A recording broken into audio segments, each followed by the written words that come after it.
Bom, vamos analisar aqui a obra A Hora da Estrela, de Clarice Lispector, que acaba voltando à lista das leituras obrigatórias da URGS, já que ela já foi um dia leitura obrigatória, então volta à lista. Passar aqui é um livro de 77, uma novelinha, alguns chamam de romance. O último livro da Clarice Lispector, já que ela falece em 77. Passar. Bom, vamos a uma minúscula então biografia da Clarice. Ela nasceu na Ucrânia em 1920 e veio beber de cola aqui para o Brasil. Depois ela passa a infância em Recife, vai para o Rio de Janeiro, lá se casa. Aí por quase 2 décadas assim ela acaba vivendo no exterior com o marido. Depois volta e falece em 77. E ela faz parte do que a gente chama da geração de 45, que é a terceira fase do modernismo, a fase chamada de renovação, aquela que inclui o João Cabral de Melo Neto, o Guimarães Rosa. Bom, ela escreveu muito. Eu botei aqui os principais romances e livro de contos, né? O Perto do Coração Selvagem, que foi a estreia dela na literatura. O Lustre, A Cidade Sitiada, A Noite, A Maçã no Escuro, A Paixão Segundo GH, Uma Aprendizagem ao Livro dos Prazeres e A Hora da Estrela. E alguns livros de contos também importantes, que Laços de Família, que já foi leitura obrigatória da URGS, A Legião Estrangeira, A Felicidade Clandestina, A Imitação da Rosa, A Via Crucis do Corpo. Escreveu também literatura infantil, crônica, enfim, né? Passar aqui. Bom, antes de entrar no mundo da Clarice Lispector na Hora da Estrela, tem que lembrar que a Clarice sempre foi de características mais da chamada ordem intimista. Ou seja, as histórias dela normalmente não têm começo, meio ou fim. O enredo na obra dela tem o que a gente chama de importância secundária, o tempo é psicológico. Ela traz inovações também para a literatura, né? A questão da renovação, como fluxo de consciência, que é o pensamento que flui meio que livremente, né? As personagens elas não pensam de uma maneira ordenada, mas sim de uma maneira mais desconexa. Tem também o monólogo interior, que, enfim, consiste em reproduzir o pensamento do personagem que acaba se dirigindo a si mesmo, como se o eu, né, o eu da narrativa falasse para si mesmo. Também outro detalhe são as epifanias, que são momentos, digamos assim, que iluminam a vida da personagem. Em determinado momento, o personagem se dá conta que tem uma situação banal frente a uma situação banal do cotidiano, surge a epifania e essa revelação acaba fazendo o personagem ter o seu momento de autoconhecimento. Também tem a questão do inconsciente, do intimismo, a representação não linear do pensamento, né, que vai ser meio que livre e desordenada, os momentos de introspecção. Então aqui, ó, o que nós temos que cuidar? Que o exterior tem importância secundária, porque a narrativa dela se concentra muito mais no espaço mental dos personagens. E lembrar que antes dela tinha no Brasil o chamado romance de 30, que era um romance de denúncia social, de verossimilhança, autores politizados e tal. Então é a geração do Graciano Ramos, do Jorge Amado, da Raquel de Queiroz. Então ela vem com outro tipo de literatura, não essa literatura chamada engajada, mas muito pelo contrário, uma literatura intimista. Então acho que duas frases dela resumem o que é a obra dela. Olha o que ela diz: Meus livros, felizmente para mim, não são superlotados de fatos, e sim lotados da repercussão dos fatos nos indivíduos. E outra que resume bem e é bem simples, né? Tem gente que cose para fora, para o mundo exterior.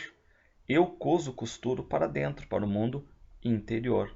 Ou seja, aqui ela mostra bem que ela acaba se afastando dessa turma que era muito conhecida, venderam muito, quase todos viraram filmes, né? Dessa geração do romance de 30 que foi engajada, que defendia os valores morais, valores políticos, enfim, e preferiu não essa literatura exterior, mas uma literatura interior. Passar aqui. Bom, aqui eu botei uma curiosidade, né? A Clarice ela foi convidada para representar o Brasil no Congresso Mundial de Bruxaria de 75 em Bogotá, na Colômbia. E esse congresso ele foi amplamente divulgado no mundo. E a Clarice ela era mística, ela era supersticiosa. Claro que ela vai lá, ela não sabe o que falar muito sobre magia, ela diz que vai mais para ouvir. O conto dela, O Ovo e a Galinha, foi lido, poucos entenderam, né? Porque é um conto misterioso e tal, com um tom, assim, digamos, de ocultismo. E aí ela ganha depois, claro, o apelido de a grande bruxa da literatura brasileira. Eu botei aqui um trecho do discurso dela, diz ela, ó, eu tenho pouco a dizer sobre magia. Na verdade, eu acho que o nosso contato com o sobrenatural deve ser feito em silêncio e numa profunda meditação solitária. A inspiração em todas as formas de arte tem um toque de magia porque a criação é uma coisa perfeitamente inexplicável. Ninguém sabe nada a respeito dela. Acontece que tudo o que eu tenho a dar a vocês, todos, é apenas minha literatura.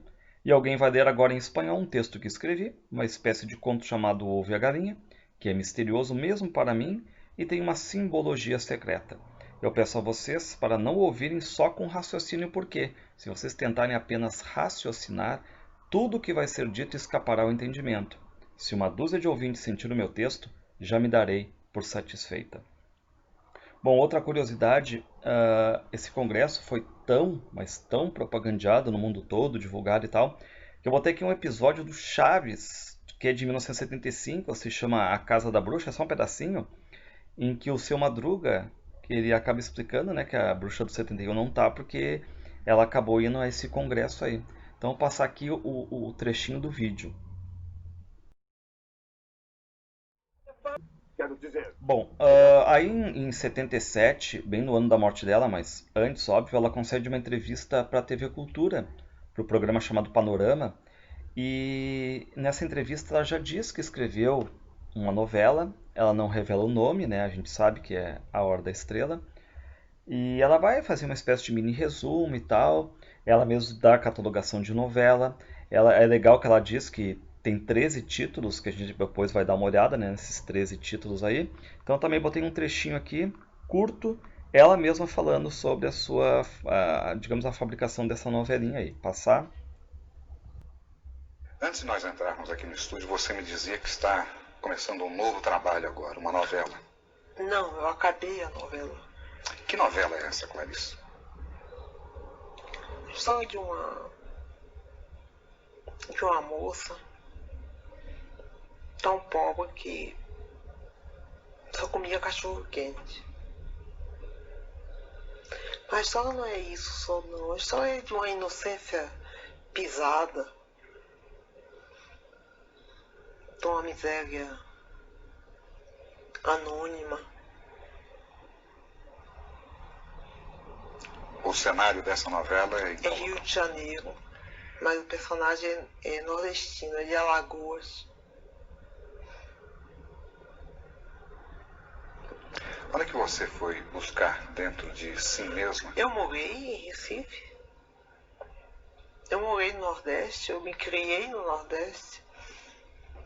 E depois, no Rio de Janeiro, tem uma feira dos nordestinos, no Campo São Cristóvão. Uma vez eu fui lá e peguei o ar meio perdido do nordestino no Rio de Janeiro.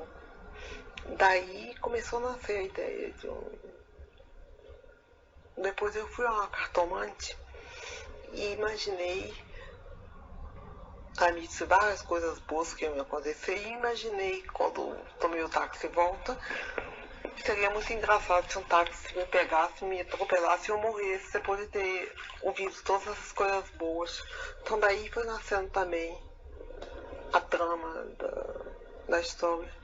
Qual o nome da heroína da novela? Não quero dizer, é segredo. E o nome da novela, você poderia revelar? 13 nomes, 13 títulos. Bom, e depois a Clarice, ela acaba falecendo em 77. Enfim, né? Passar aqui. Bom, vamos à análise da obra A Hora da Estrela, da Clarice, publicada em 77. E antes de iniciar, vamos exatamente à questão do vídeo ali, né? Ela propõe vários outros títulos. Todos eles são títulos decadentistas e, de certa forma, eles resumem a história que é de vir, né? E os títulos são, ó, A Culpa é Minha, ou A Hora da Estrela, ou Ela que se arranje, ou O Direito ao Grito, ou Quanto ao Futuro, Detalhe é o único que tem um ponto final, ou Lamento de um Blue, ou Ela não sabe gritar, ou Uma sensação de perda, ou Assovio ao vento escuro, ou Eu não posso fazer nada, ou Registro dos fatos antecedentes, ou História lacrimogênica de cordel, ou Saída discreta pela porta dos fundos. Ou seja, todos eles meio decadentistas, né? Em detalhe, vários deles estão inseridos como frases depois no interior da narrativa. Vou passar aqui. Bom, Iniciamos a obra começa com a seguinte afirmação, dizendo, ó, tudo no mundo começou com um sim. Uma molécula disse sim a outra molécula e nasceu a vida. Bom, lembrar que tudo começou com um sim, depois a frase final, a palavra final do texto é sim.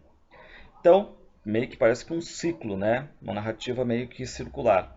Bom, logo depois a gente começa a ver que essa obra aqui ela é escrita em primeira pessoa, ou seja, o foco aqui é em primeira pessoa. Ó, enquanto eu tiver perguntas e não houver resposta, continuarei a escrever. Ou seja, a narrativa, foco narrativo, primeira pessoa. O nome do narrador é Rodrigo S.M. Rodrigo S.M. Detalhe, ele vai revelar o nome dele depois, mas já vamos sabendo, né? Se esta história não existe, passará a existir. Bom, a gente vai ver aqui que o narrador, na verdade, ele é um escritor. E um escritor que, enquanto ele vai compor a história, ele vai dizer que é uma história de uma nordestina que tem o mundo todo contra ela, tá? Ele também vai acabar contando um pouco da sua vida. Isso é importante, que a gente vai conhecer a vida desse narrador, não tão a fundo, mas um pouco dela. E também vamos conhecer o que? A construção de um livro, ou seja, os meandros do que a gente chama da construção literária, já que ele é um escritor. Então, o que eu quero que vocês cuidem aqui? A estrutura da obra, ela acaba revelando 3 eixos meio que simultâneos, que são, claro que vai tomar maior número de páginas a história de Macabeia, dessa nordestina, que depois ele vai revelar o nome dela, vai chamar de nordestina, ela, a moça, enfim, mas já vão sabendo, né, que é a história de Macabeia. A história do narrador, que é o Rodrigo S.M., e também uma terceira história, que seria os meandros, né, da construção narrativa, onde entra aqui a questão da metalinguística. Até qualquer trecho da questão da construção narrativa pode entrar numa pergunta do Enem, exatamente na questão de metalinguística, tá, da função da linguagem. Passar aqui.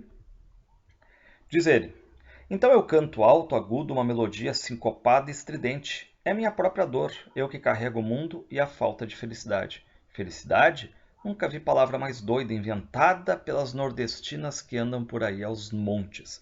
Ou seja, de certa forma já vai antecipando o tema a vir, né? Que é a construção da história de uma nordestina, que anda por aí aos montes, ou seja, invadindo a questão das grandes cidades.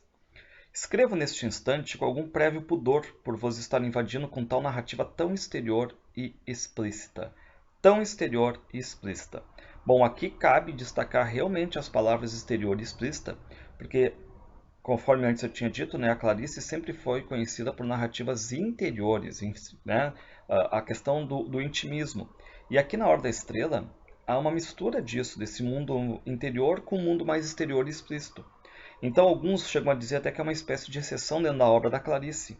Então cuidar, é uma narrativa mais exterior e explícita. Eu estou conhecendo a história de uma nordestina que veio para cá, para o Rio de Janeiro, numa cidade toda feita contra ela e acaba se dando mal. Ou seja, claro que vai ter essa questão aqui de abordagem um tanto social, não tão séria como faziam os escritores de 30, como, por exemplo, Vidas Secas, como, por exemplo, o 15 da Raquel de Queiroz, mas tem denúncia social, claro que tem. Se há veracidade nessa história, é claro que a história é verdadeira, embora inventada, que cada um a reconheça em si mesmo. Bom, aqui novamente a questão da criação literária, né, porque a história é inventada, óbvio, mas é baseada em algo verossímil, que é essa trajetória de imigrantes que acabam vindo para as grandes cidades, principalmente do Sudeste, e acabam se dando mal. E aí já começa a antecipar, ó. É que numa rua do Rio de Janeiro, peguei no ar de relance o sentimento de perdição no rosto de uma moça nordestina. Sem falar que eu, em menino, me criei no Nordeste. Também sei das coisas por estar vivendo. Quem vive sabe, mesmo sem saber que sabe. Bom, aqui então, né, se certifica a questão da criação. O narrador diz que pegou o ar de uma moça nordestina e a partir disso, junto com a sua criação literária, né, começa a detalhar mais o personagem. Detalhe, diz o narrador Rodrigo S.M., eu em menino me criei no Nordeste. Detalhe que é a Clarice, até no próprio vídeo ela diz, né, olha, eu em pequena me criei no Nordeste. E alguns dizem que o Rodrigo nada mais é do que uma espécie de alter ego da própria Clarice Lispector. Passar aqui. Diz ele, a história, determino com falso livre-arbítrio, vai ter uns 7 personagens. E eu sou um dos mais importantes deles, é claro, eu, Rodrigo S.M. Bom, aqui o narrador apresenta seu nome, né, que é Rodrigo S.M., que eu falei, uma espécie de alter ego da autora, E detalhe, realmente, o livro tem poucos personagens, por isso até é catalogado como a questão de ser uma novela, poucos conflitos e tudo mais, né? Poucos personagens.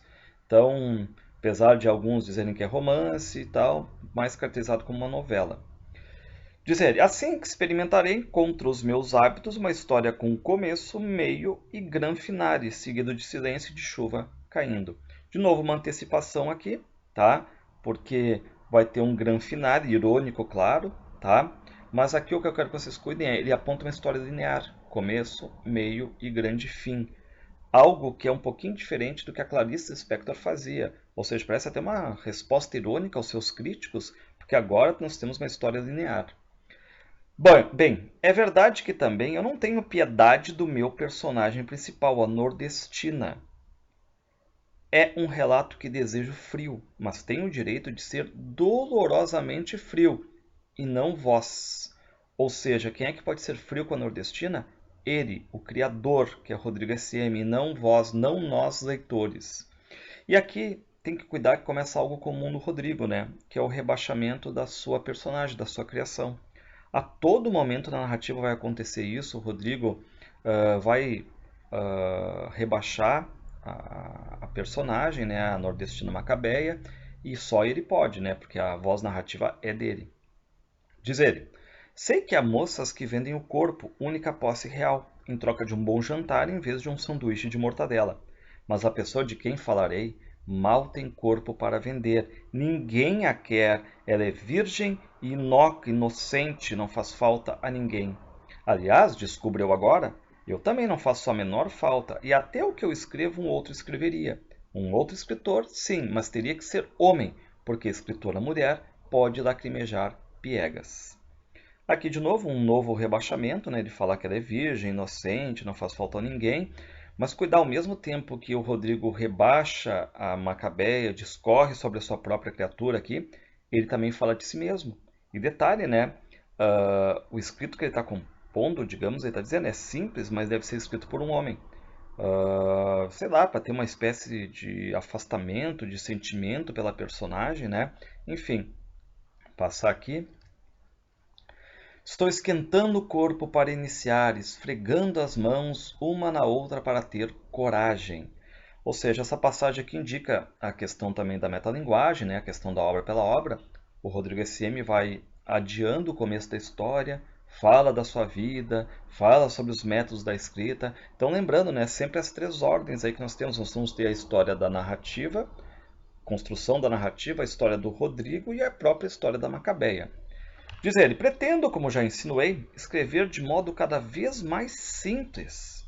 Porque, aliás, o material de que disponho é parco e singelo demais. As informações sobre os personagens são poucas e não muito elucidativas. É claro que, como todo escritor, tenho a tentação de usar termos suculentos. Conheço adjetivos esplendorosos, carnudos substantivos e verbos tão esguios que atravessam agudos o ar em vias de ação, já que a palavra é ação, concordai? Mas não vou enfeitar a palavra.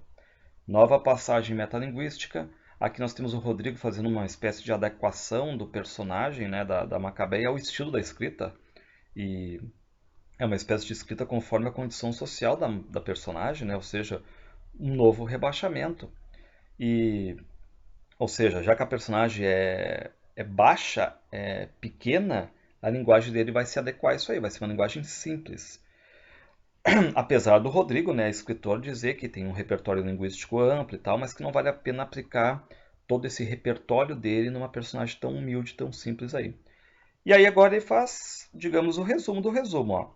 Limito-me a humildemente, mas sem fazer estardalhaços de minha humildade, que já não seria humilde, limito-me a contar as fracas aventuras de uma moça numa cidade toda feita contra ela. Então aqui vocês têm o resumo do livro, né? Histórias simples, sofridas, engraçadas também, de uma nordestina Macabeia, no Rio de Janeiro, uma cidade, digamos, de espertos e tudo mais, uma cidade feita totalmente contra ela. Passar aqui. Bom, a Macabeia, ela aprende a bater na máquina, né, a fazer datilografia e tal, copia as letras. Depois a tia dela paga um curso de datilografia, que, enfim, foi moda dos anos 70, né? 80, até 90. Desculpai-me, mas vou continuar a falar de mim, que sou meu desconhecido. Aqui novamente o Rodrigo ele pausa a narrativa, né? Fala dele e tal, a todo momento fazendo essas pausas até voltar a falar de sua personagem. A pessoa de quem vou falar é tão tola que às vezes sorri para os outros na rua. Ninguém lhe responde ao sorriso porque nem ao menos a olham. Novo rebaixamento. Voltando a mim, o que escreverei não pode ser absorvido por mentes que muito exijam e ávidas de requintes. Então, de novo, aqui nessa passagem, né, ele fala da nordestina, rebaixa novamente, volta a falar dele mesmo, né, e até ironiza o seu leitor. A narrativa será simples, de história simples, ou seja, nada de requintes, nem na história e nem na linguagem. Que não esperem, então, estrelas no que segue. Nada cintilará, trata-se de matéria opaca e por sua própria natureza desprezível por todos. Tentarei tirar ouro do carvão. Sei que estou adiando a história e que brinco de bola sem bola. De novo, aqui o Rodrigo vai adiando a narrativa, né? Ele pincela características da Macabeia, volta a falar dele e tal. Então, a todo momento, essa pausa. Antes de ter surgido na minha vida essa datilógrafa, eu era um homem até mesmo um pouco contente, apesar do mau êxito na minha literatura. Então aqui o que ele diz que é importante dele, né? Ele é um escritor feliz, mas digamos sem um sucesso literário. Então parece que agora ele está mudando um pouco, se adequando ao estilo mais de literatura exterior para ver se entra nesse eixo aí. Passar. Parece que estou mudando o modo de escrever. Por que escrevo? Antes de tudo porque captei o espírito da língua, e assim às vezes a forma é que faz conteúdo. Escrevo, portanto, não por causa da nordestina, mas por motivo grave de força maior, como se diz nos requerimentos oficiais, por força de lei. Sim, minha força está na solidão. E só minto na hora exata da mentira, mas quando escrevo, não minto. Aqui, novamente, uma reflexão metalinguística, né? A reflexão sobre o ato de escrever. E a gente fica sabendo que o escritor tem como força imaginativa, que é a solidão dele, tá? E a questão que está mudando o modo da sua escrita. E detalhe, né? Ele diz assim, ó, mas quando escrevo não minto. Aqui ele faz uma espécie de intertextualidade com o texto do Fernando Pessoa, o Isto, né? Bom, o que me proponho a contar parece fácil e à mão de todos, mas a sua elaboração é muito difícil, pois tem que tornar nítido o que está quase apagado e que mal vejo. Novamente aqui uma espécie de rebaixamento da personagem, né, que vai ser uma constante no livro. Agora não é confortável. Para falar da moça, tenho que não fazer a barba durante dias e adquirir orelhas escuras por dormir pouco, só cochilar de pura exaustão, sou um trabalhador manual, além de me vestir-me com roupa velha rasgada. Tudo isso para me pôr ao nível da nordestina. Bom, aqui o rebaixamento fica explícito. Bom, aqui só para ter uma ideia, o livro tem 76 páginas por aí, conforme as edições, né? E eu já estou na página 9 e a narrativa da nordestina ainda não andou, digamos assim, né? Porque pelas constantes digressões do SM aqui do Rodrigo, né? E que ele vai desenvolvendo essas reflexões sobre ele e sobre o fazer artístico, né? Diz ele, escrevo por não ter nada a fazer no mundo. Sobrei e não há lugar para mim na terra dos homens. E agora só quereria ter o que eu tivesse sido e não fui.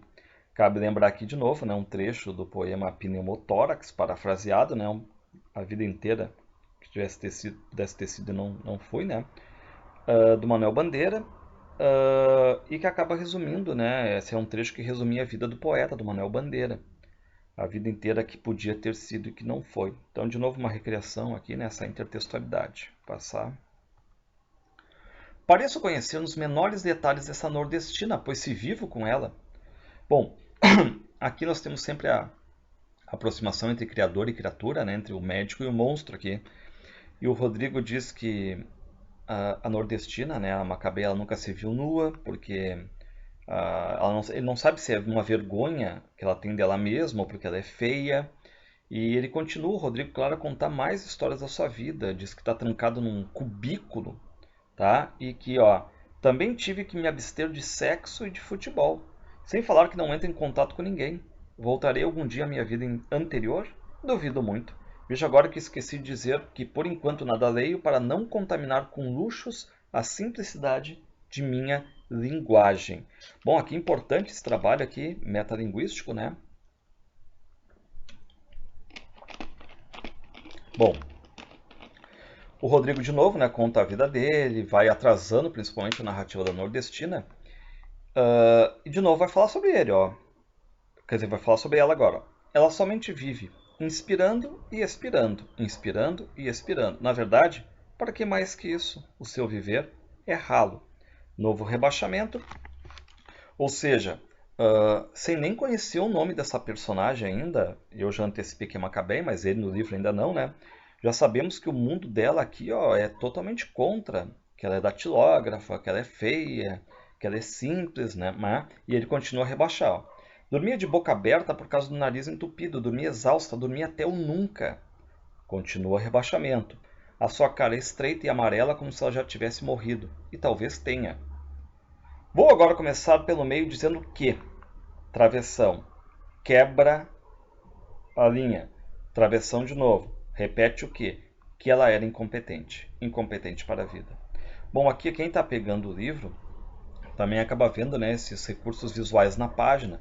Repare que tem um que, travessão, e ele vai quebrar para a próxima linha. Ele repete o travessão e repete o que, tá? De novo, uma ênfase, né? Uma espécie de suspensão do pensamento ou uma ênfase. Ó, vou agora começar pelo meio dizendo que ela era incompetente. Incompetente para a vida. Passar aqui. Bom, o Rodrigo vai acabar dizendo que essa nordestina, ela tem um emprego no Rio de Janeiro, é datilógrafa, só que ela é uma má datilógrafa, né? Ela erra demais, suja o papel. Tem uma colega de trabalho chamada Glória, né, que seria a carioca da gema, e que o patrão dela, ele está sempre ameaçando despedir a nordestina. E a coitadinha só responde, né, me desculpe o aborrecimento. E aí nós temos o patrão respondendo, né, bem, a despedida pode não ser para já, é capaz até de demorar um pouco.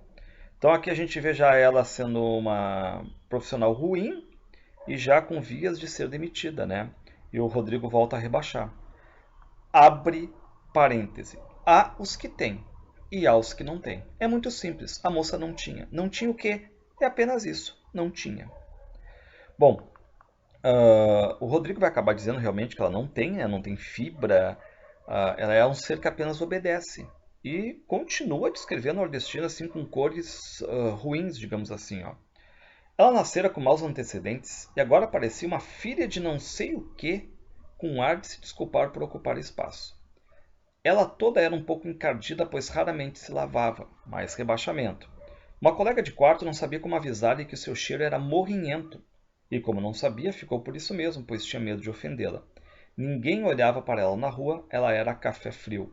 Assoava o nariz na barra da combinação. Não tinha aquela coisa delicada que se chama encanto. Só eu a vejo encantadora. Só eu, seu autor, a amo. Sofro por ela. Bom, uma das constantes do livro também agora é exatamente, a gente sabe, né, esse rebaixamento nordestina por parte do Rodrigo, mas logo após é uma espécie assim, de canalice do próprio Rodrigo. Pois o que ele diz sempre? Que só eu, que sou o seu autor, a ama, que bom seria dar um beijo nela, um abraço, dar um banho nela, enfim. Ou seja, né, ele cria rebaixando e depois só ele a ama, né? Passar. Agora nós temos um pouquinho da infância dela, né? Diz assim, ó, nascer inteiramente raquítica, herança do sertão, os maus antecedentes de que falei. Com 2 anos de idade lhe haviam morrido os pais de febres ruins no sertão de Alagoas. Ou seja, ela é órfã desde os 2 anos. Lá onde o diabo perdera as botas. Muito depois fora para Maceió com a tia Beata, única parente sua no mundo. Então aqui lembrar, né, órfã desde os 2 anos, vai ser amparada pela tia. E aqui agora já vai ter assim, uma espécie de prolepse, né, de antecipação do título e do próprio enredo. Pois na hora da morte a pessoa se torna brilhante estrela de cinema. É o instante de glória de cada um e é quando, como no canto coral, se ouvem agudos sibilantes. Eu não inventei essa moça. Ela forçou de dentro de mim a sua exigência. Só eu a amo. Eu me dou melhor com os bichos do que com gente. Então, de novo, aqui um rebaixamento, até uma paráfrase aqui do Graciliano Ramos, né? Eu me dou melhor com os bichos do que com gente. Bom, daí a tia vem com a Macabeia para o Rio de Janeiro e tal, né? a tia acaba morrendo. Aí a Macabeia, ela mora num quarto dividido com outras 4 Marias, né? Todas elas ali, a Maria da Penha, a Maria Aparecida, a Maria José e apenas Maria. Todas elas são balconistas das lojas americanas no Rio de Janeiro. Então, ela divide esse quarto aí. Teria ela a sensação de que vivia para nada? Nem posso saber, mas acho que não. Só uma vez se fez uma trágica pergunta: quem sou eu? Assustou-se tanto que parou completamente de pensar. Então, novamente, aqui é uma reflexão sobre o nada de sua personagem, né? E a pergunta quem sou eu sempre foi uma das grandes perguntas dos livros anteriores da Clarice Lispector, da narrativa mais intimista. E aqui, a Macabeia, quando faz essa pergunta, acaba parando exatamente de pensar. Passar aqui. Devo dizer que essa moça não tem consciência de mim. Se tivesse, teria para quem rezar e seria a salvação. Porque a ideia de só eu, seu autor, a amo. Mas eu tenho plena consciência dela. Através dessa jovem dou meu grito de horror à vida. A vida que tanto amo. Volto à moça. Então, pausas. O Rodrigo diz que ela é calada, né? Enfim, pausas. E ele volta sempre à questão da moça. Bom, a Macabeia é um ser muito fechado também, assexuado, dá para dizer assim, porque ela tem medo de pegar doença nas partes íntimas, né? E aí ele vai falar um pouquinho agora sobre o mundo exterior dela. Vez por outra ia para a Zona Sul e ficava olhando as vitrines faiscantes de joias e roupas acetinadas, só para se mortificar um pouco. É que ela sentia falta de encontrar-se consigo mesma e sofrer um pouco. E sofrer um pouco é um encontro. E aí nós temos as frases, né? Porque a Macabeia tem um certo orgulho, porque ela vai dizer o seguinte, né? Sou datilógrafa e virgem e gosto de Coca-Cola. Bom, aí ela fala do emprego dela, da condição, né, de ser virgem e tal, e de uma marca famosa, né? A Coca-Cola. Será que eu enriqueceria este relato se usasse alguns difíceis termos técnicos? Mas aí que está. Esta história não tem nenhuma técnica, nem estilo. Ela é ao Deus dará. Reparem que dentro dessas novas reflexões metalinguísticas aqui, né, temos sempre a questão da adaptação da linguagem. Mas é uma coisa que vai repetindo, vai repetindo, vai repetindo, tá? Bom, ficamos sabendo agora que a nossa personagem, que é a Macabeia, né, ela tem um detalhe aquele de ouvir a rádio relógio, que da hora certa e cultura. Não tem música, né? Só os minutos que ficam passando, digamos assim. Então, a todo momento, essa pausa, o enredo não anda, né? A apresentação de algumas características da Macabeia, mas enredo mesmo que é bom, não tem, não anda. Passar aqui. E ele vai explicar, ó.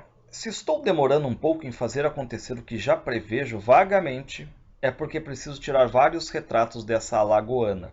E também porque, se houver algum leitor para essa história, quero que ele se embeba da jovem assim como um pano de chão todo encharcado. A moça é uma verdade da qual eu não queria saber. Não sei a quem acusar, mas deve haver um réu. Fecha parênteses. Bom, de novo, já estamos aqui na quase 29ª página. E, de novo, muitas digressões, nada de enredo propriamente dito, tá? A gente fica sabendo que também ela, enfim, né, nunca recebeu nenhum presente, tá? E ela viu um dia um livro do patrão dela, do chefe, né, que está intitulado Humilhados e Ofendidos. Esse é o nome do livro, Humilhados e Ofendidos. E o Rodrigo é irônico, né? Porque ele vai dizer, ó, talvez Macabeia tivesse pela primeira vez se definido numa classe social. E agora que a gente começa, digamos, a entrar mais no enredo, né? Quando o Rodrigo começa a fazer reflexões sobre o amor. Será que um dia alguém poderia amar a Macabeia? A Macabeia poderia amar alguém? Ó, pergunto eu, conheceria ela algum dia do amor o seu adeus? Conheceria algum do amor os seus desmaios? Teria a seu modo doce voo? Passar aqui. E aqui agora tem uma das cenas legais também, né? Que é, enfim, o dia a dia do escritor, né? O Rodrigo diz que a cozinheira dele achou as páginas que ele tinha feito sobre os encontros da Macabeia, né? Com o futuro namoradinho. Mas que a cozinheira acabou jogando no lixo. Ou seja, o Rodrigo ele vai tentar agora recriar o que já estava escrito, ou seja, a escrita da escrita, e que foram para o lixo. Ele diz, ó, O que se segue é apenas uma tentativa de reproduzir 3 páginas que escrevi e que a minha cozinheira, vendo-as soltas, jogou no lixo para o meu desespero. Que os mortos me ajudem a suportar o quase insuportável, já que de nada me valem os vivos. Nem de longe consegui igualar a tentativa de repetição artificial do que originalmente eu escrevi sobre encontro com seu futuro namorado. É com humildade que contarei agora a história da história. Portanto, se me perguntarem como foi, direi, não sei, perdi o encontro. Tá? Então, muito legal essa reflexão aqui, né? A questão de perder a história pronta, ele vai ter que recriar a história da história, então. Bom, ele vai dizer que o encontro entre ela e o futuro namorado aconteceu em maio, né? O rapaz e ela se olharam por entre a chuva, então tá sempre chovendo, né? E se reconheceram como 2 nordestinos, bichos da mesma espécie que se farejam. Rebaixamento aqui não só da Macabeia, mas também do nosso personagem agora que vai vir, né? Que na verdade se chama Olímpico de Jesus. Bom, o Olímpico, né, convida a Macabeia para passear, ela aceita, e aí ele já pergunta qual é o nome dela, né? E se me permite, qual é mesmo a sua graça? Macabeia. Maca o quê? Bea, foi ela obrigada a completar. Me desculpe, mas até parece doença de pele. Eu também acho esquisito, mas minha mãe botou ele por promessa a Nossa Senhora de boa morte se vingasse. Até 1 ano de idade eu não era chamada, não tinha nome, eu preferia continuar a nunca ser chamada em vez de ter um nome que ninguém tem, mas parece que deu certo.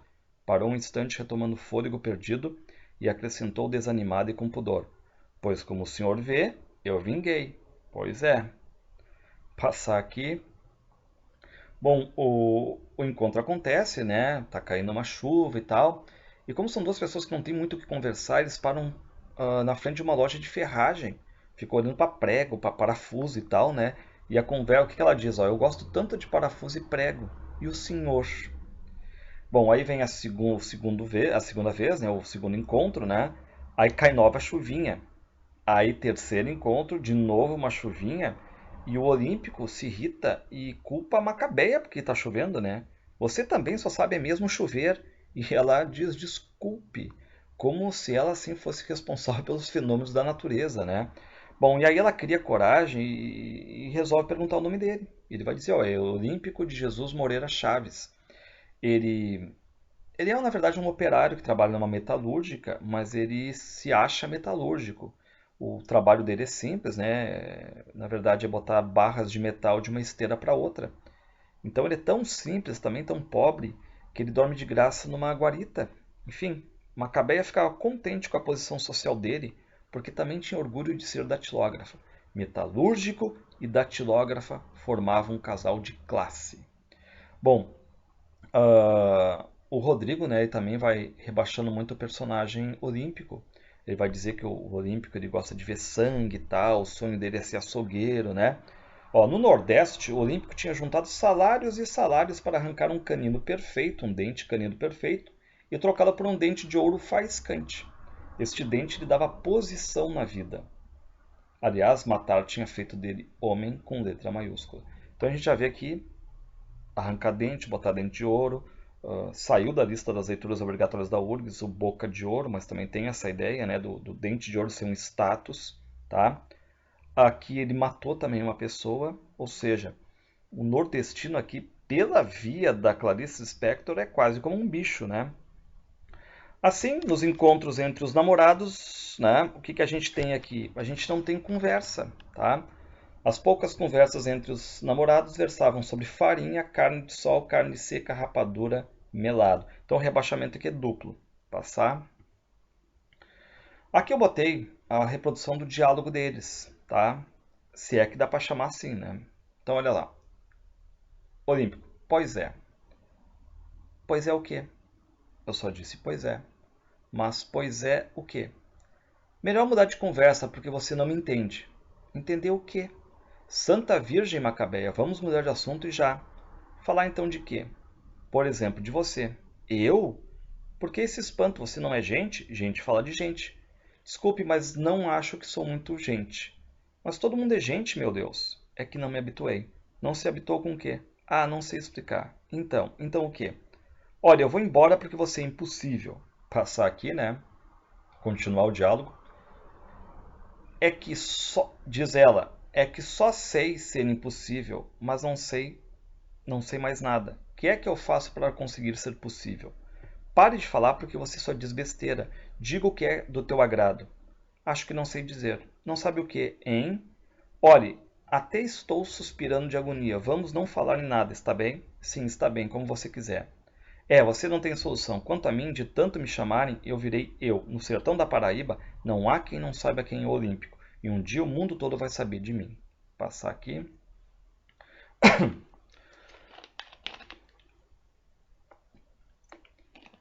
Bom, numa outra pergunta aí, né, do Olímpico, ele quer saber se a Macabeia tem preocupações, né? Ele diz assim, bem, e você tem preocupações? Não, não tenho nenhuma. Acho que não preciso vencer na vida. Foi a única vez em que falou de si própria para o Olímpico de Jesus. Estava habituada a se esquecer de si mesma. Bom, aqui lembrar, né, que os diálogos entre os dois sempre beiram o ridículo. A Macabeia faz às vezes algumas perguntas e tal, né, mas como a questão assim, ó, ela faz uma pergunta, ele não sabe, mas ele diz que sabe e não quer responder, né? Então ele também tem esse detalhe aí, né? Ele tem sempre um truquezinho dizendo que sabe, mas não quer responder, né? E aí diz o narrador, o namoro continuava ralo, né? Aí o Olímpico um dia diz para ela, né? A cara é mais importante do que o corpo, porque a cara mostra o que a pessoa está sentindo. Você tem cara de quem comeu e não gostou. Não aprecia o cara triste, vê se muda. Não sei como se faz outra cara, mas é só na cara que sou triste, porque por dentro eu sou até alegre. Bom, aí tem mais uma cena bizarra, né? Porque o Olímpico quer se aparecer para ela se mostrar, dizer que é forte e tal, e quer levantar a Macabeia. Só que a Macabeia não quer, sente vergonha, né? E tal, ó, se alguém me olha, né? Daí ele responde, magricela esquisita, ninguém olha. Então até uma questão assim de pergunta, né? O que ele está fazendo com ela, já que ele rebaixa frequentemente também a Macabeia, né? Então aí tem a cena irônica, porque ele vai lá, levanta a Macabeia, mas ele não aguenta o peso e ela acaba caindo no chão e arrebenta todo o nariz, né? Passar aqui. Aí tem uma cena legal que é assim, ó, os dois entram no açougue. Por motivos diferentes entraram num açougue. Para ela, o cheiro da carne crua era um perfume que ela evitava toda como se tivesse comido. Quanto a ele, o que queria ver era o açougueiro e sua faca amolada. Ambos saíram do açougue satisfeitos. Bom, e aí, essa questão do açougue é importante, né? Porque agora o narrador ele começa a dar mais atenção também para a Glória, que é a companheira de serviço da Macabeia, e a Glória tem um pai que é açougueiro. E aí já tem uma antecipação do que há de vir, né? Ou seja, o Olímpico indo ficar com a Glória, né? A Macabeia também, ela diz que lá pelas tantas, quando ela recebe o salário, uma vez por mês ela vai para o cinema, ela gosta da Marilyn Monroe, né? O sonho dela é ser uma artista de cinema, mas aqui a gente já tem o Olímpico arrebentando, digamos, os sonhos dela, né? E você tem cor de suja, não tem rosto nem corpo para ser artista de cinema, né? A outra cena irônica, né, que a Macabeia ela nunca ganhou nenhum presente. E ela vai ganhar o primeiro presente do Olímpico, que na verdade é um cafezinho. Imaginem só um cafezinho, né? Olhe, Macabeia, olhe o quê? Não, meu Deus, não é olhe de ver. É olhe como quando se quer que uma pessoa escute. Está me escutando? Tudinho, tudinho. Tudinho o quê, meu Deus? Pois eu ainda não falei. Pois olhe, vou lhe pagar um cafezinho no botequim. Quer? Pode ser pingado com leite? Pode, é o mesmo preço. Se for mais, o resto você paga. Enfim. E é uma cena irônica, porque é o primeiro presente dela e ela quer aproveitar ao máximo. Tanto é que ela vai lá, pega o cafezinho dela, enche de açúcar, aquilo fica uma pasta, uma rapadura, né? Enfim. Mas é o primeiro presente dela, vindo do Olímpico de Jesus, aqui do namoradinho dela. Passar.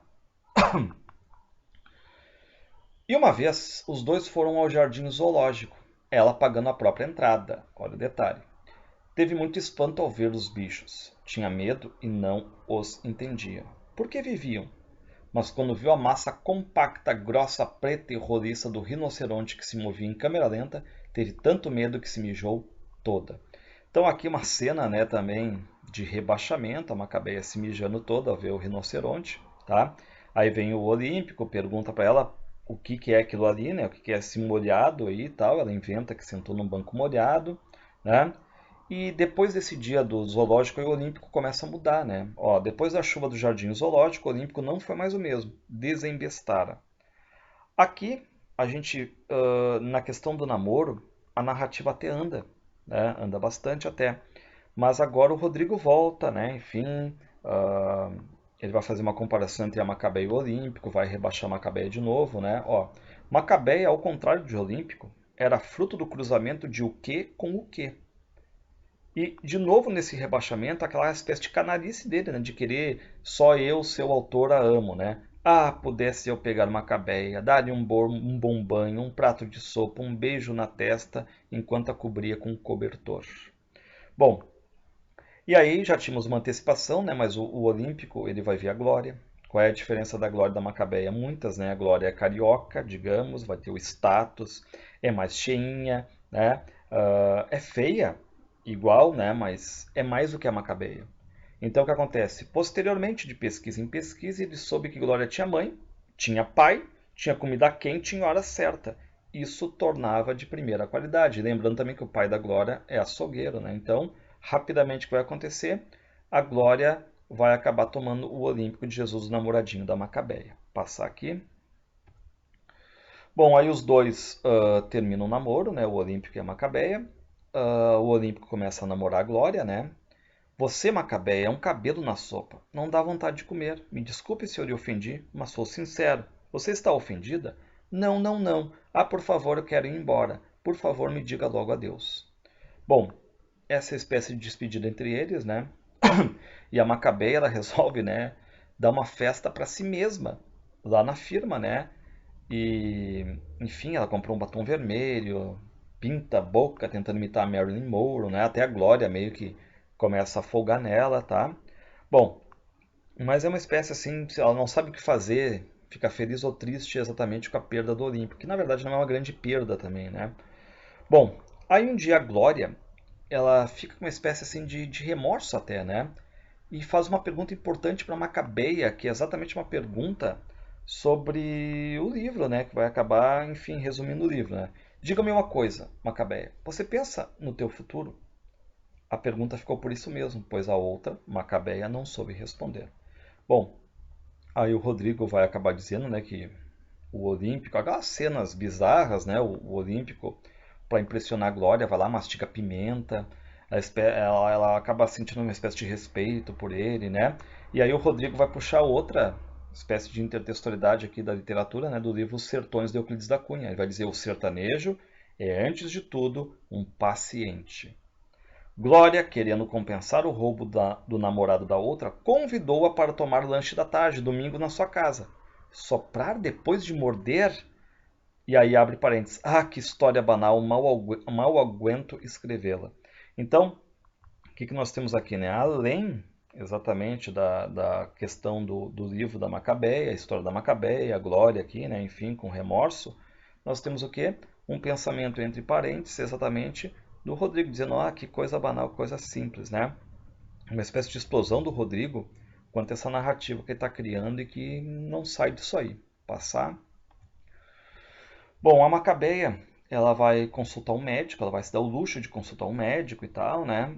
Faz um raio-x, aí o médico diz que ela está com começo de tuberculose pulmonar, né? E ela apenas agradece, né? Muito obrigada, assim, porque ela não sabe nem o que dizer. Aí o médico diz pra ela: ó, o médico é um pouquinho gordo, e diz assim: ó, tu tem que comer espaguete pra ficar assim como eu, né? Enfim, e tal. Essa minha barriga, ele vai dizer, né? Fruto, sei lá, de espaguete, de cerveja e tal, mas tu não precisa consumir álcool. Aí a Macabeia até acaba dizendo assim: tá, mas o que que é álcool? E até o médico se irrita: sabe de uma coisa? Vá para os raios que te partam, né? E aí o que acontece? O Rodrigo, ele, no momento que alguém, digamos, agride a Macabeia com palavras, ele já reitera o amor por sua criatura. Sim, estou apaixonado por Macabeia, minha querida Maca, apaixonado pela sua feiura e anonimato total, pois ela não é para ninguém. Apaixonado por seus pulmões frágeis, a magricela. Bom, a gente está já indo para o final da narrativa, e agora vai dizer para Macabeia que o Olímpico é dela porque uma cartomante disse. Olha aí de novo a questão da cartomante, aqui vai ser importante, né? e que a Glória não queria, de certa forma, desobedecer ao que a cartomante disse. E aí ela vai fazer uma pergunta para Macabeia, ó. Por que você não paga uma consulta e pede para ela, a cartomante, te pôr as cartas? É muito caro. Bom, com a resposta da Macabeia, o Rodrigo fica cansado, indignado. Ele vai dizer assim: "Eu estou absolutamente cansado de literatura. Só a mudez me faz companhia. Se ainda escrevo é porque nada mais tenho a fazer no mundo enquanto eu espero a morte." Vou passar aqui. E aqui é uma cena legal do livro, porque depois dessa resposta, o Rodrigo, que já disse que está cansado e tal, ele resolve parar a narrativa por 3 dias. E aí ele vai dizer assim: "Olha, quanto a mim, estou cansado. Talvez da companhia de Macabeia, Glória, Olímpico. O médico me enjoou com a sua cerveja. Tenho que interromper esta história por uns 3 dias." Detalhe, né? O livro ele não é dividido em capítulos, mas o Rodrigo aqui vai deixar um espaço no começo e no final, né? Enfim, como se fosse uma linha solta, para indicar essa pausa de 3 dias. E ele vai dizer que, enfim, depois desses 3 dias ele sentiu falta da sua Macabeia, né? E vai continuar onde parou. Continuemos. É muito caro? Ele retoma exatamente, né, a questão da Macabeia. "Eu lhe empresto", diz a Glória. "Inclusive a Madama Carlota", que é exatamente a cartomante, "também quebra feitiço que tenham feito contra a gente. Ela quebrou o meu à meia-noite em ponto de uma sexta-feira, 13 de agosto, lá para lá de São Miguel, num terreiro de macumba. Sangraram em cima de mim um porco preto, 7 galinhas brancas me rasgaram a roupa que já estava toda ensanguentada. Você tem coragem?" Bom, a Macabeia, ela não consegue ver sangue, né? E, enfim, ela fica meio amedrontada e tal. Mas um dia ela acaba indo ver essa cartomante, ela pede licença pro chefe, né, pro patrão. Ela é inventador de dente. E como ela não tem dinheiro, ela pega emprestado da Glória. Pega um táxi e tal e vai lá pra Olaria, né, pra visitar essa cartomante, a Carlota aí, passar. Aí ela chega no apartamento dessa Madame Carlota, né, enfim, a Carlota atende, né. Ela diz assim: "O meu guia já tinha me avisado que você vinha me ver, minha queridinha. Como é mesmo o seu nome?" "Ah, é? É muito lindo. Entre, meu benzinho." Aqui uma ironizada, né? A questão das cartomantes e tal. A cartomante já sabia da visita, mas não sabe nem o nome da Macabeia, né? E a cartomante ela já tem uma cliente que está na sala dos fundos. E a Macabeia, enquanto fica esperando, ela tomou um cafezinho e tal, né? E aqui a gente vai ter agora uma nova reflexão metalinguística do Rodrigo, ó. "Como é chato lidar com fatos. O cotidiano me aniquila. Estou com preguiça de escrever esta história que é um desabafo apenas. Vejo que escrevo a quem e além de mim. Não me responsabilizo pelo que agora escrevo." Fecha parêntese. Bom, aí a Carlota, a gente fica sabendo um pouquinho, né? Ela se diz hoje fã de Jesus, se pintava muito e tal, gosta de batons, revela que já foi prostituta, mas que ela foi envelhecendo, ela perdeu dentes, ela engordou. Aí depois, como não tinha mais esse encargo como prostituta, ela vira cafetina, teve até uma casa de prostitutas, uma casa de mulheres. Aí com dinheiro comprou esse apartamento e agora ela vive jogando cartas, né, meio que escondida até da polícia. Ela diz: "Olhe, eu era muito aciada e não pegava doença ruim. Só uma vez me caiu uma sífilis, mas a penicilina me curou", diz a Madame Carlota. "Eu tinha um homem de quem eu gostava de verdade, que eu sustentava porque ele era fino e não queria se gastar em trabalho nenhum. Ele era o meu luxo e eu até apanhava dele. Quando ele me dava uma surra, eu via que ele gostava de mim. Eu gostava de apanhar. Com ele era amor, com os outros eu trabalhava." Vou passar aqui. Então também ficamos sabendo, né, o passado da Carlota, agora o que ela está fazendo, né? Bom, ela vai dizer que depois esse homem que batia nela, que era o amor da vida dela, né, desaparece, e aí a Carlota começa a amar mulheres, ficar com mulheres, né? Ela vai dizer até que é melhor, porque amar mulheres não é uma coisa violenta, os homens são muito brutos, né? Até desaconselha a Macabeia a ter homem, detalhe, né? Diz que os homens são brutos e tal, que o carinho de mulher é melhor, né? E ela continua a falar um pouco da sua vida, uma espécie de nostalgia assim dos tempos áureos, segundo ela, da prostituição, né? "Minha florzinha, estou te aborrecendo com a minha história?" "Ah, não. Você tem paciência de esperar pelas cartas?" "Tenho, sim, senhora." Bom, aí começa, né, a questão da cliente ter ido embora e tal. Aí a Macabeia agora vai cortar as cartas. E agora a gente vai ver uma coisa, um detalhe, né? Pela primeira vez a Macabeia vai ter um destino. E aí a Carlota vai jogando as cartas e tal, vai acertando muito sobre o passado da Macabeia. Diz que a Macabeia mal conheceu pai e mãe, que foi criada por uma parente, né, e tal. Enfim, agora vai dizer o presente. Quanto ao presente, queridinha, está horrível também. Você vai perder o emprego e já perdeu o namorado. Coitada de vocezinha. Se não puder, não me pague a consulta. Sou uma dama de recursos. A Macabeia ela não aceita, né? Ela acaba pagando, né? E ao pagar, a Carlota, talvez com uma espécie de pena, né, da vida da Macabeia, ela resolve continuar. Ela vai continuar então ali vendo o futuro, né? Macabeia, tenho grandes notícias para lhe dar. Preste atenção, minha flor, porque é de maior importância o que vou lhe dizer. É coisa muito séria e muito alegre. Sua vida vai mudar completamente. Digo mais, vai mudar a partir do momento que você sair da minha casa. Você vai se sentir outra. Fique sabendo, minha florzinha, que até o seu namorado vai voltar e propor casamento. Ele está arrependido. E seu chefe vai lhe avisar que pensou melhor e não vai mais lhe despedir. Bom, aí, essa continuação, digamos, aí do que seria o futuro da Macabeia, né? Deixa a Macabeia feliz.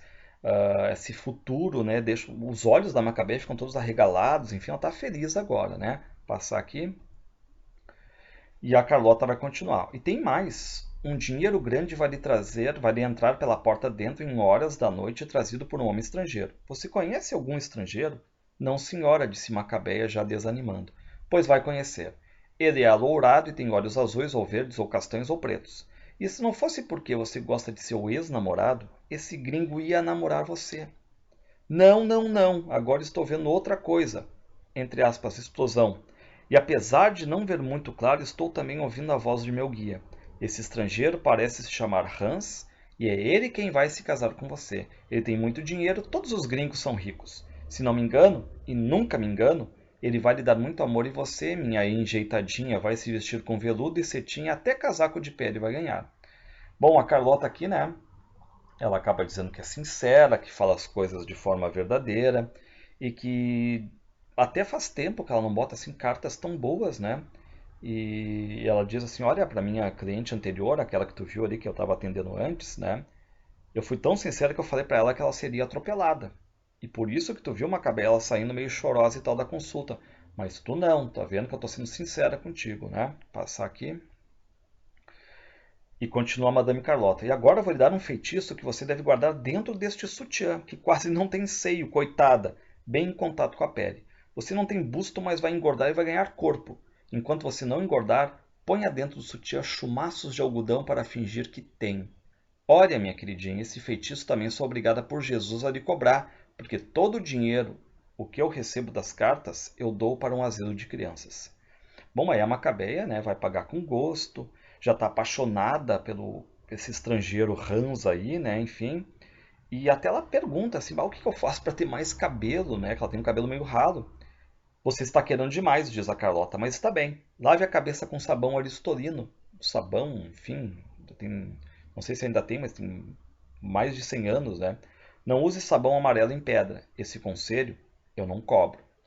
Bom, enfim, aqui diálogo da Macabeia com a cartomante é irônico, ela também rebaixa muito a Macabeia, mas acaba dizendo que ela tem um futuro, né, pela frente. Passar aqui.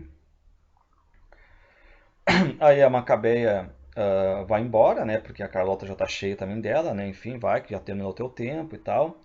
E aí a Macabeia sai da casa da cartomante, para num beco escuro, e o texto diz que ela está grávida de futuro, né? Assim como havia sentença de morte, a cartomante lhe declarara sentença de vida. E aí, claro, aí, ironicamente, vem o final da obra, né, o atropelamento da Macabeia por uma Mercedes amarela. Então, ao dar o passo de descida da calçada para atravessar a rua, o destino, explosão, sussurrou veloz e guloso. É agora, é já, chegou a minha vez. E enorme como um transatlântico, o Mercedes amarelo pegou-a. E neste mesmo instante, em algum lugar único no mundo, um cavalo como resposta empinou-se em gargalhada de relincho. Macabeia, ao cair, ainda teve tempo de ver, antes que o carro fugisse, que já começavam a ser cumpridas as predições de Madame Carlota, pois o carro era de alto luxo. Sua queda não era nada, pensou ela, apenas um empurrão. Batera com a cabeça na quina da calçada e ficara caída. a cara mansamente voltada para a sarjeta e da cabeça um fio de sangue inesperadamente vermelho e rico. Ou seja, aqui nós temos o atropelamento da Macabeia ironicamente, por uma Mercedes amarela, né? Talvez de um gringo aí passar. Bom, aqui nós temos o fim da Macabeia, né? Na verdade, o fim da narrativa da Macabeia, porque o Rodrigo ainda vai continuar depois, mas o Rodrigo agora vai fazer uma reflexão que ele poderia, como escritor, óbvio, né, dono da narrativa, mudar o destino da personagem. Abre parênteses. Eu ainda poderia voltar atrás em retorno aos minutos passados, diz Rodrigo, e recomeçar com alegria no ponto em que Macabeia estava de pé viva na calçada. Mas não depende de mim dizer que o homem alourado e estrangeiro a olhasse. É que fui longe demais e já não posso mais retroceder. Ainda bem que pelo menos não falei e nem falarei em morte, e sim apenas um atropelamento. Ou seja, ele vai deixar ainda a Macabeia sofrendo um pouquinho, né? E a Macabeia está ali no chão, fica olhando o capim, né? Ela fica lutando ali, digamos, de certa forma muda. E o Rodrigo diz, eu vou tentar fazer de tudo para que ela não morra, né?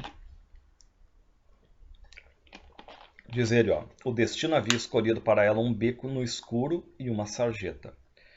Ironicamente também, né, nos encontros dela com o Olímpico sempre garoava e agora continua a garoar. E o Olímpico parece que tinha razão quando disse que ela só sabia chover, né?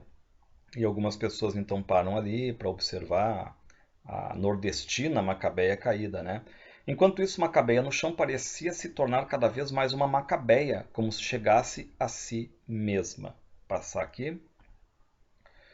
E aí, no começo, né, enfim, o Rodrigo diz que é uma narrativa que vai ter sempre uma espécie de dor de dente, um violino tocando, né, e realmente aparece um homem na esquina que fica tocando violino, pedindo esmolas dentro da latinha e tal, né, e diz assim, via-se perfeitamente que estava viva pelo piscar constante dos olhos grandes, pelo peito magro que se levantava e abaixava em respiração talvez difícil. Mas quem sabe se ela não estaria precisando de morrer? Aí o Rodrigo, claro, né, o que ele está fazendo aqui, ele está adiando a morte dela, uma espécie até de sofrimento imposto a nós, leitores, né? Ele diz, eu poderia resolver pelo caminho mais fácil, matar a menina infante, mas quero o pior, a vida. Os que me lerem assim levem um soco no estômago para ver se é bom. A vida é um soco no estômago. Então ele vai basicamente transferindo esse sofrimento aí, né, da Macabeia para nós, leitores. Ele vai dizer, eu poderia deixá-la na rua e simplesmente não acabar a história. E aí ele vai dizer que a Macabeia, então, ela acaba se mexendo um pouco, ela fica em posição fetal, quase que abraçando, né, a si própria, assim. Então, ali deitada, teve uma úmida felicidade suprema, pois ela nascera para o abraço da morte. A morte que é nesta história o meu personagem predileto, diz o Rodrigo, passar aqui. Bom, já estamos chegando aqui ao fim do personagem, né, da personagem Macabeia. E o Rodrigo vai nos narrar o que foram as últimas, na verdade a última frase dela, as últimas palavras, né? Aí Macabeia disse uma frase que nenhum dos transeuntes entendeu. Disse bem pronunciado e claro. Quanto ao futuro. Terá tido ela saudade do futuro? Lembrar que Quanto ao futuro é um dos títulos sugeridos por Clarice lá no começo da obra. Continua o Rodrigo. Nesta hora exata, Macabeia sente um fundo enjoo de estômago e quase vomitou. Queria vomitar o que não é corpo, vomitar algo luminoso. Estrela de 1000 pontas. O que é que eu estou vendo agora e que me assusta?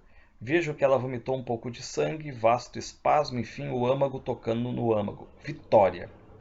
Então aqui nós temos a morte da Macabeia, né? E o Rodrigo diz ironicamente para ele mesmo, né? Até tu, Brutus. Né? Sim, foi este o modo como eu quis anunciar que, travessão, que Macabeia morreu. Passar aqui. Bom, aí lembrar, né, que morrendo a Macabeia, vai também ter que morrer o autor, o Rodrigo SM, metaforicamente, né? Ele vai dizer, Macabeia me matou. Ela estava, enfim, livre de si e de nós. De si, dela e de nós, leitores, né? E o Rodrigo vai dizer, né, que ele voltou e vai finalizar. No fundo, ela não passara de uma caixinha de música meio desafinada. E agora? Agora só me resta acender um cigarro e ir para casa. Meu Deus, só agora me lembrei que a gente morre. Mas eu também? Não esquecer que por enquanto é tempo de morangos. Sim. E aí o Rodrigo finaliza, né, com a palavra sim, que remete ao começo do livro, né, que é aquela frase que tudo começou com um sim. Então, passar aqui, fazer uma retomada do livro, né? O que nós temos que cuidar? Foco narrativo é em primeira pessoa. O narrador se chama Rodrigo S.M. Conhecemos, claro, um pouco da vida dele. Ele é um escritor um tanto fracassado, solitário, com narrativas intimistas que a gente depreende, que agora resolve mudar um pouco a sua escrita, né? Seja uma narrativa mais exterior e explícita. Lembrar que a estrutura da obra ela vai mostrando 3 eixos que são meio que simultâneos. Vamos lembrar quais são aqui, né? A questão da história da Macabeia, numa terra toda contra ela, a história do Rodrigo e principalmente os meandros da construção da narrativa, que aqui entra a questão da metalinguística, certo? O tempo linear na vida dos personagens, lembrar alguns flashbacks e tal, né? O começo lá da vida da Macabeia, uma questão do monólogo interior, as epifanias, né? Temos uma questão um tanto irônica aqui, que hora da morte da Macabeia, né? O Rodrigo também atinge uma espécie de epifania quando, né? A questão da morte ali. A história da Macabeia, lembrar, né, que é uma entre tantas dessas vidas de pessoas que saem do Nordeste ou de qualquer outro lugar e tal, né? Pessoas talvez desfavorecidas, tentam a vida nas grandes cidades e se dão mal. E até lembra, assim, aqui a questão do personagem, o Rubião do Quincas Borba do Machado, né? Que era um personagem inocente, pueril, sai do interior de Minas e se dá mal no Rio de Janeiro também, né? Aquela questão da cidade toda contra, né? Aqui, para finalizar, eu botei o filme, que é de 85, também chamado A Hora da Estrela. O livro é de 77, enfim, né? 8 anos depois tem um filme chamado A Hora da Estrela, dirigido pela Suzane Amaral. Esse filme está disponível no YouTube. E claro, né? Cuidar que ele não é bem fiel à obra e lembrar que toda adaptação, antes de qualquer coisa, é uma visão, uma versão do diretor, tá? Então é isso, até a próxima aí.